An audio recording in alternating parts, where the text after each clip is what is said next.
All right, we're on the borrowers where I'm going to read the next chapter, chapter 2. So you'll remember at the end of chapter 1, it was talking about a grandfather clock. And it said that under the clock, below the wainscot, there was a hole. And remember in the first chapter, she was learning about what borrowers were. Okay, chapter 2. It was Pod's hole, the keep of his fortress, the entrance to his home. Not that his home was anywhere near the clock, far from it, as you might say. There were yards of dark, dusty passageway with wooden doors between the joists and metal gates against the mice. Pod used all kinds of things for these gates. A flat leaf of folding cheese grater, the hinged lid of a small cash box, squares of pierced zinc from an old meat safe, a wire fly swatter. Not that I'm afraid of mice, Homily would say, but I can't abide the smell. In vain, Ariette had begged for a little mouse of her own. A little blind mouse to bring up by hand, like Eglantine had had. But Homily would bang her pan lids and exclaim, "And look what happened to Eglantine." "What?" Ariette would ask. What did happen to Eglantine? But no one would ever say. It was only Pod who knew the way through the intersecting passages to the hole under the clock. And only Pod could open the gates. There were complicated clasps made of hairpins and safety pins, of which Pod alone knew the secret. And his wife and child led more sheltered lives in the home-like apartments under the kitchen, far removed from the risks and dangers of the dreaded house above. But there was grating in the brick wall of the house, just below the floor level of the kitchen above, through which Ariette could see the garden, a piece of graveled path and a bank where crocus bloomed in spring, where blossom drifted from an unseen tree, where later an azalea bush would flower, and where birds came and pecked and flirted and sometimes fought. "The hours you waste on them birds," Homily would say, "and when there's a little job to be done, you can never find the time. I was brought up in a house," Homily went on, "where there wasn't no grating, and we were all the happier for it.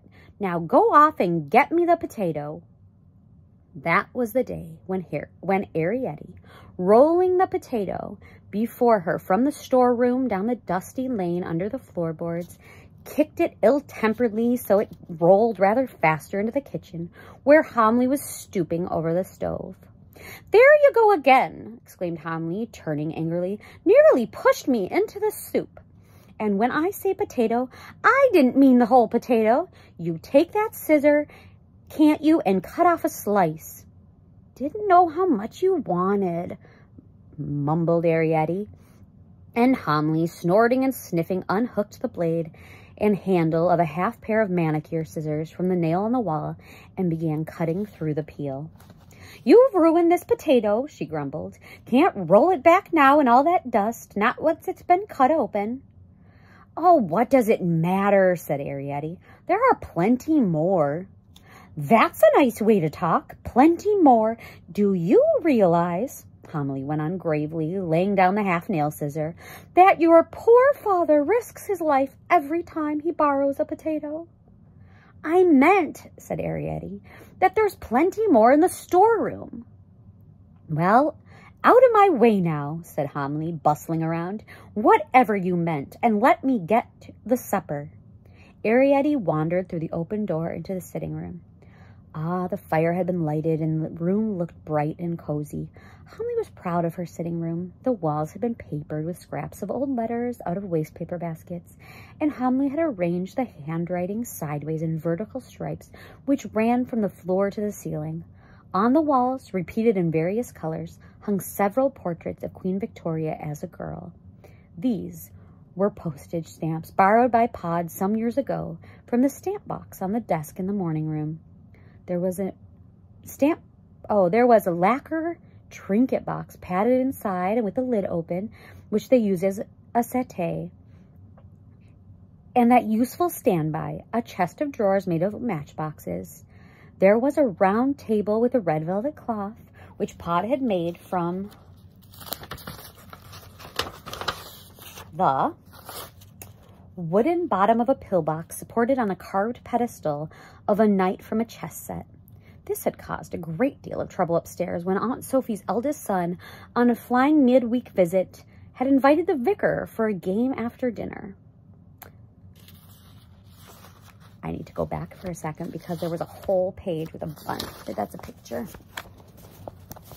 Look at this illustration. So you can see all the things that they described. So here we have the kitchen, the half nail scissor. There's the potato. Here's Arietti writing in her journal. And there's Homily. And there's her spool of thread and her postage stamp. There's the glove on the floor, a block, and then here's Pod working on a shoe. You can see the matchbox set of drawers. There's the settee.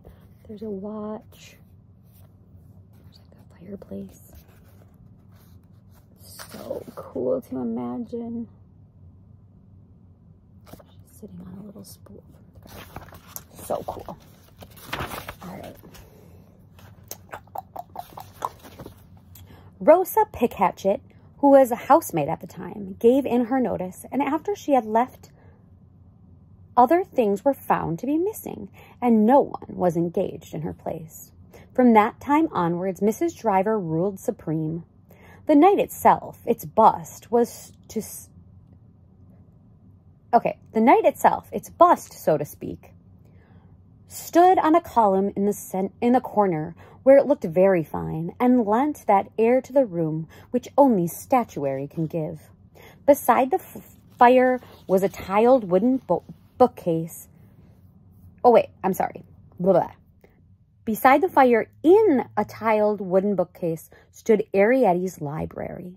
It was a set of those miniature volumes which the Victorians loved to print, but which to Arietti seemed to be the size of very large church Bibles. There was Bryce's Tom Thumb Gazetteer of the World, including the last census, Bryce's Tom Thumb Dictionary, which, with short explanations of scientific, philosophical, literary, and technical terms, Bryce's Tom Thumb edition of the comedies of William Shakespeare, including a foreword on the author, another book whose pages were all blank, was called Memoranda, and last but not least, Arietti's favorite, Bryce's Tom Thumb Diary and Proverb book, with a saying for each day of the year and, as a preface, the life story of a little man named General Tom Thumb, who married a girl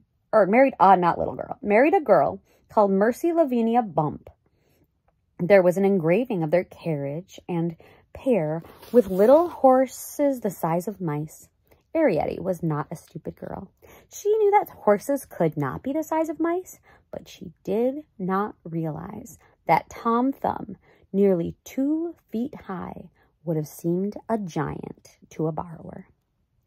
Arietti had learned to read from these books and to write by leaning sideways and copying out writings on the wall.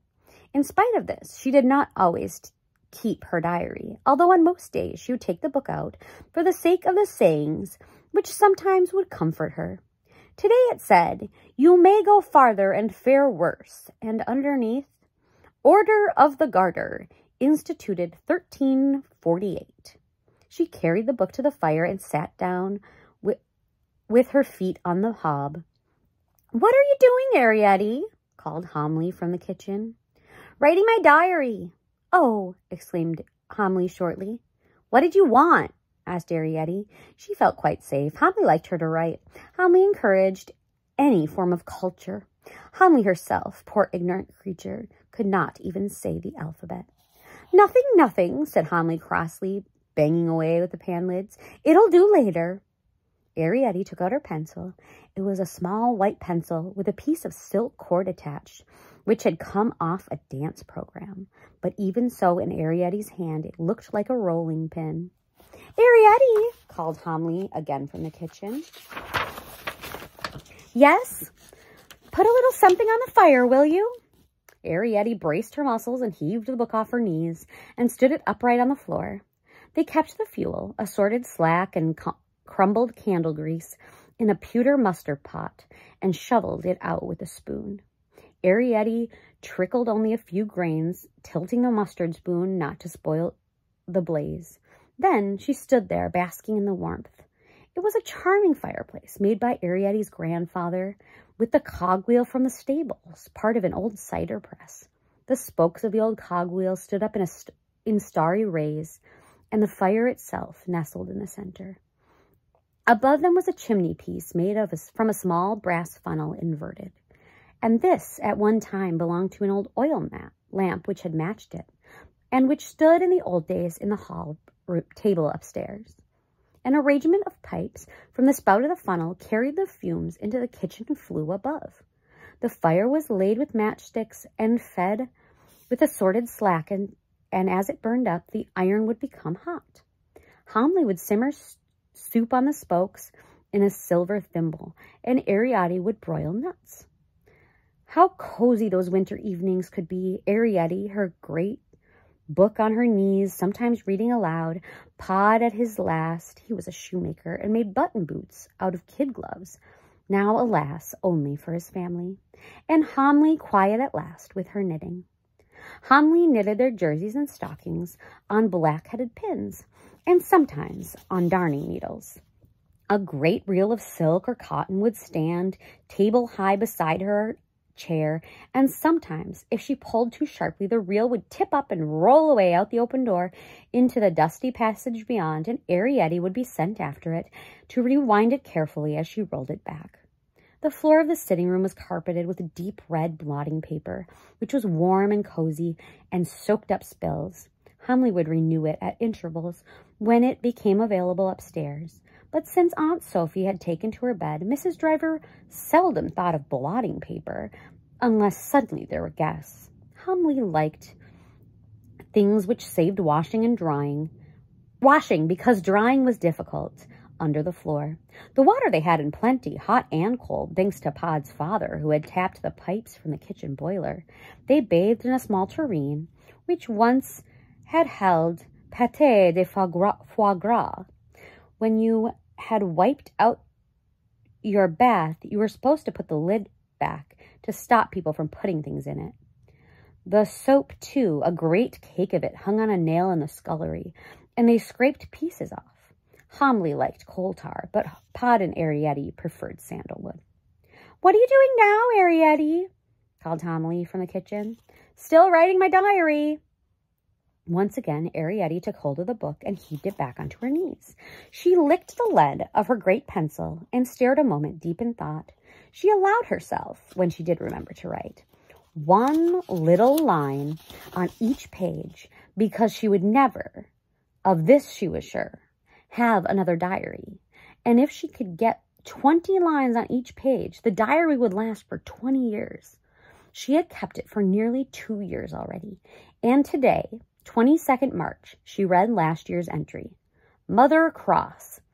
She'd thought a little while longer, and then at last she put ditto marks under Mother and worried under Cross. "What did you say you were doing, Arrietty?" called Homley from the kitchen. Arrietty closed the book. "Nothing," she said.